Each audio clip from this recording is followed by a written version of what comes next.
DSP साहब ने निरीक्षण किया।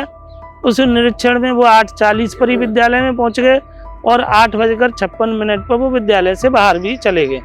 उसी दौरान मेरा भाई पहुंचा उनके सामने ही, लेकिन उन्होंने गाड़ी नहीं रोकी और उन्होंने उनको अनुपस्थित दर्शा दिया और उनके साथ 2 अन्य अध्यापिकाएं भी पहुंची, उनको भी अनुपस्थित दर्शा दिया।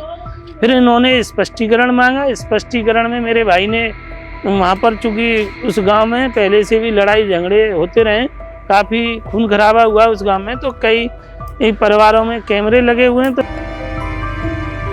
ये बताइए, आज जो सुबह मॉर्निंग में अमर उजाला अखबार में जो खबर निकली है उसमें क्या मामला है? जी, अमर उजाला में जो खबर निकली है वह तथ्यों से परे है। उसमें कुछ तथ्य छिपाए गए हैं जो कि समझ से परे हैं। और अमर उजाला चूँकि एक प्रतिष्ठित अखबार है, तो वहाँ के जो भी पत्रकार हैं उनको पूरी खबर की छानबीन कर ही खबरें डालनी चाहिए। एक तरफा सुनकर नहीं डालनी चाहिए, या किसी ने आधे अधूरे साक्ष्य दिए हों तो वो गलत है मेरी निगाह में। मेरे तो मतलब पूरा मामला क्या है? मतलब सही खबर है, गलत खबर है, अधूरी खबर है, मिस इन्फॉर्मेशन है, क्या है? जी, मैं आपको पहले अपना परिचय देता हूँ। मैं सहायक अध्यापक देवदत्त शर्मा, निवासी गांव पिरसुआ से हूँ। ये मेरा खेत है, यहाँ जो आप आए मुझे ढूंढते हुए।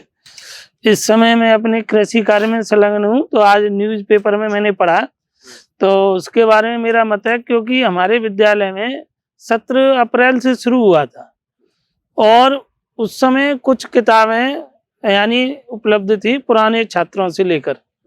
उसके बाद अगस्त के महीने में से लेकर नवंबर तक कुछ किताबें उपलब्ध हुई एनपीआरसी के माध्यम से। मैं भी लेने गया था और मेरे इंचार्ज महोदय भी गए थे। तो उसमें कक्षा 6 की तो सभी किताबें हमको प्राप्त हुई, लेकिन कक्षा 7 और 8 जो कि एक बड़ी संख्या में छात्र हैं, 27-26 बालक उसमें है। 8 में पहले 28 थे, 1-2 नाम कट गए लगातार अनुपस्थिति की वजह से। तो हमने उनसे पूछा भी कि भाई आप लगातार अनुपस्थित क्यों रह रहे हैं? तो बोले साहब किताबें तो है ही नहीं। हमने उनकी समस्या को माना। फिर पीटीएम हुई। हमने चूँकि अपने स्तर से पढ़ाते रहे नोट्स बना के और पुराने नोट्सों के आधार पर, चूँकि किताबें उपलब्ध नहीं है इतने बच्चों को, बच्चे की शिकायत रहती है कि साहब घर पर हम कैसे पढ़ें बिना गणित की किताबों के, आप गणित के अध्यापक हैं। तो मैंने अपने इंचार्ज महोदय को भी सूचना दी और उन्होंने उस सूचना को ऊपर नहीं भेजा। मैंने उनसे 3-4 बार कहा, बच्चों ने मुझे एप्लीकेशन भी दी और फिर उसके बाद मैंने बीआरसी राया के इन्फॉर्मेशन ग्रुप पर डाली। और इसी दौरान हमारे यहाँ एबीएसए साहब आए, एआरपी भी आए, एसआरजी भी आए, उनको भी बताया। उन्होंने आश्वासन दिया किताबें आ जाएंगी, लेकिन किताबें नवंबर तक नहीं आई। इवन फिर मजबूरन होकर मुझे 14 दिसंबर को बीआरसी राया ग्रुप पर सूचना डालनी पड़ी कि मेरे विद्यालय में किताबें नहीं है और इसको संज्ञान में लें। उसके तुरंत बाद इन्होंने मुझको दबाने के लिए, सच की आवाज़ कहीं मेरी शासन के ऊपर तक न पहुंच जाए, तो दूसरे दिन मेरे भाई, छोटा भाई सिहोरा फर्स्ट में कार्यरत है, उसके विद्यालय का निरीक्षण किया, जो कि 9 से 3 यानी उत्तर प्रदेश की शिक्षा प्रणाली के अधीन है।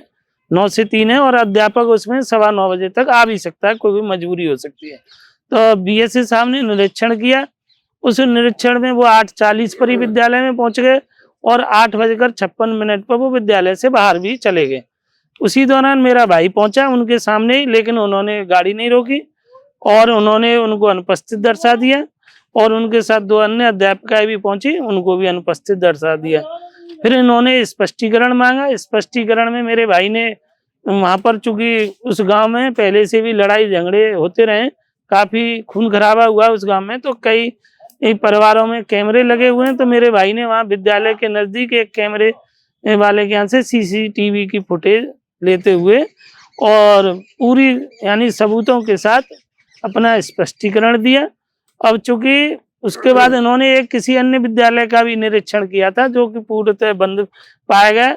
जब इन्होंने कार्रवाई की तो एक तरफा मेरे भाई के विद्यालय में कार्रवाई कर दी। उस समय मैंने इनके ग्रुप पर डाला, खुद बीएसए साहब का जो सीयूजी नंबर है उस पर भी मैंने सूचना डाली कि सर आपने मेरे भाई के खिलाफ एक तरफा कार्रवाई करी है, जबकि दूसरे विद्यालय का निरीक्षण किया वो पूरी तरह बंद पाया गया, उसमें आपने कोई कार्रवाई नहीं करी। फिर दूसरे दिन मैंने देखा कि इन्होंने उस विद्यालय को दूसरे दिन कार्रवाई की, क्योंकि ये उस कार्रवाई करना भी नहीं चाहते थे और मुझे अनावश्यक रूप से दबाने के लिए और आधी अधूरी खबरें अखबार में डालकर मेरी छवि को खराब किया गया। मैं पिछले 23 साल से शिक्षा देता आ रहा हूँ, सरकारी नौकरी में अभी आया हूँ। उससे पहले 15 साल मैंने अपनी कोचिंग चलाई है और मैंने बीएससी, एमएससी, बीटेक के छात्रों को पढ़ाया है। मेरे पढ़ाई हुए लगभग 12,000 की संख्या में छात्र सरकारी नौकरी पा चुके हैं, लेकिन बीएसए साहब ने मेरी जो छवि है, या ये कहें कि बीएसए साहब या जो आज के अमर उजाला है, पता नहीं किनका योगदान है इसमें, मेरी छवि को बहुत ही खराब किया गया, जो कि समाज में सुबह से लेकर अब तक मेरे पास लगभग 100 फोन आ चुके हैं। मैं बहुत परेशान हूँ, मानसिक रूप से व्यथित हूँ। अब आप क्या चाहते हैं? मैं यही चाहता हूँ कि प्रशासन तक मेरी बात पहुंचे, विद्यालय के आप जाकर स्वयं निरीक्षण करें, आप या तो करके आइए या देखें, आप जो भी है, यानी एक तरफ पूरी तरह सच्चाई निकल कर आए कि हमारे विद्यालयों की स्थिति क्या है, किस प्रकार का भ्रामक निरीक्षण होता है यहाँ पर, और किस तरीका में जो विद्यालय की मूल समस्याएं उनका निराकरण न होकर केवल एक ही बात पर इनका फोकस रहता है कि अध्यापक 2 मिनट लेट मिल जाए या 2 मिनट पहले चले जाए तो उस पर कार्रवाई, लेकिन विद्यालय में आने वाली समस्याओं के लिए कार्रवाई हो। मेरी शासन से मंशा है कि वो अपने हमारे जो विद्यालय के छात्र हैं, गांवों के गरीब छात्र पढ़ते लिखते हैं, इनके भविष्य उज्जवल के लिए इनके साथ अन्याय नहीं होना चाहिए। इनके समय पर न तो किताबें आती हैं और न ही कोई इनकी यानी समस्याएं हल होती।